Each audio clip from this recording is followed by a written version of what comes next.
మనం వెళదాము. సమయం వృధా చేయక దప్పిగొనుచున్నానని దేవుడు చెప్పిన ఆ మాట యోహాను సువార్త 19వ అధ్యాయము 28వ వచనంలో ఉన్నది.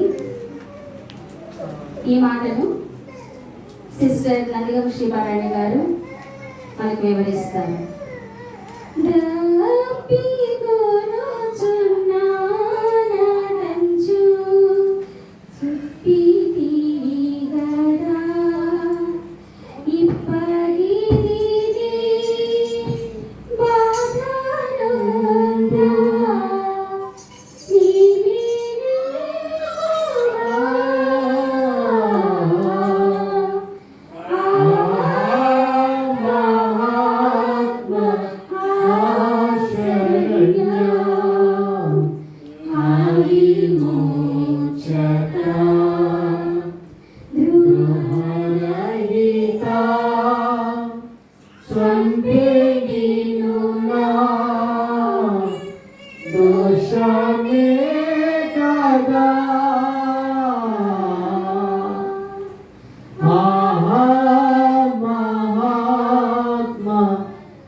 పరిశుద్ధాత్మ దేవుని సహాయంతో యొక్క 5వ మాటను శ్రద్ధగా వింటాము. స్తోత్రాలండి. నేనైతే మొదటి ఇచ్చినప్పుడు ప్రిపేర్ అయ్యాను, కానీ తర్వాత తారుమారు అయ్యాక నేను పట్టించుకోలేదు. అందుకని ఒక 5 minutes చెప్తాను, సిద్ధపడలేదు. యోహాను సువార్త 19:28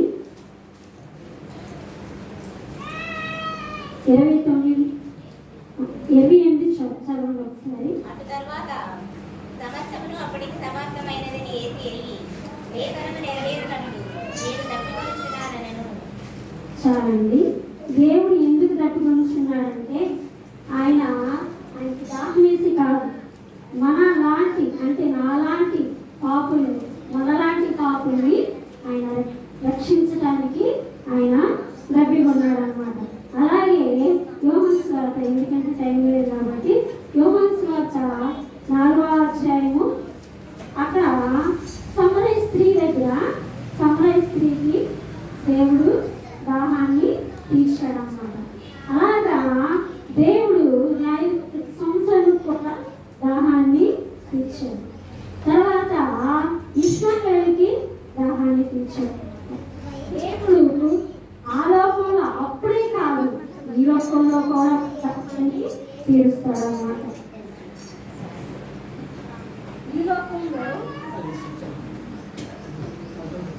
ఇప్పుడు కూడా దేవుడు మన దాహాన్ని తీర్చడానికి సిద్ధంగా ఉన్నారు. దాహం అంటే ఏంటండి? దాహం అంటే ఏంటి?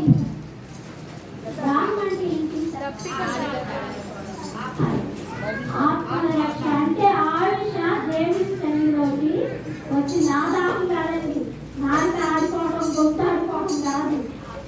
ఆత్మల రక్షణ, ఆయుష దేవుని సన్నిధిలో కూర్చొని రక్షణ పొందింది 2025. అదే దేవునికి ఇచ్చిన దాహము. ఈ లోపల మనం చెప్పుకుంటూ పోతే, బైబిల్ రీతిగా చెప్పుకుంటూ పోతే ఎన్నో దాహాలు ఉన్నాయన్నమాట. దేవుడు అప్పుడే కాదు, ఇప్పుడు కూడా మన దాహాన్ని, ఆయన దాహాన్ని తీర్చమన్నాడు. ఎలా అంటే రక్షణ, బాప్తిస్మము. ఎందుకంటే అంత దినాల్లో ఉన్నాం, కడవరి దినాల్లో ఉన్నాం. ఎప్పుడు మన మరణమో తెలియదు. గత సంవత్సరంలో మన ఆత్మీయులు మనకు వచ్చినారు, ఈ సంవత్సరం లేదు. ఈ సంవత్సరం నేను ఉండొచ్చు, వచ్చే సంవత్సరం నేను ఉండకపోవచ్చు. కానీ సిద్ధపాటు కలిగి అనేది మనము ఉండాలి. దేవుని ఆత్మల దాహాన్ని మనము తీర్చాలి. ఎందుకంటే ప్రిపేర్ అవ్వలేదు.